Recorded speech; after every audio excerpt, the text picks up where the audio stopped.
కార్యాచరణ వచ్చి యువత కోసం, రైతుల కోసం, మహిళల కోసం పడుతున్నటువంటి తపన చూసి రాజకీయాల్లోకి వచ్చాను సార్. మాకు ఇక్కడ తాగునీరు, సాగునీరు సక్రమంగా లేక రైతులు అల్లాడిపోతున్నారు. గోదావరి పక్కన ఉన్నటువంటి మాకు గొంతెండిపోతుంది సార్ తాగునీరు లేక.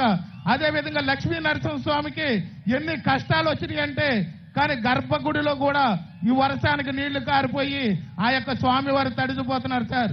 మీరు రాక మాకు పునీతనం అయ్యి రేపు భవిష్యత్తులో మా ప్రజలకి ఈ యొక్క తాగునీరు, సాగునీరు, రైతులకు అన్ని విధాలుగా సహకారాలు అందిస్తారని చెప్పేసి ఈ సందర్భంగా మిమ్మల్ని కోరుకుంటూ, ఖచ్చితంగా మా యొక్క యువత అంతా కూడా, మా యొక్క జనసేన, తెలుగుదేశం అందరూ కూడా ఐకమత్యంగా పోరాడుతున్నాం.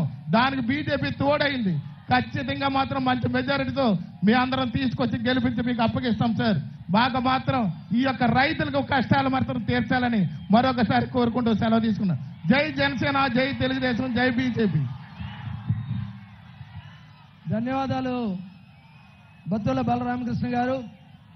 అదేవిధంగా అన్న నందమూరి తారక రామారావు గారి తనయ, బీజేపీ అధ్యక్షురాలు, రాజమండ్రి పార్లమెంట్ అభ్యర్థి శ్రీమతి పురంధరేశ్వర గారిని తమ సందేశాన్ని అందించవలసిందిగా కోరుతా ఉన్నాం.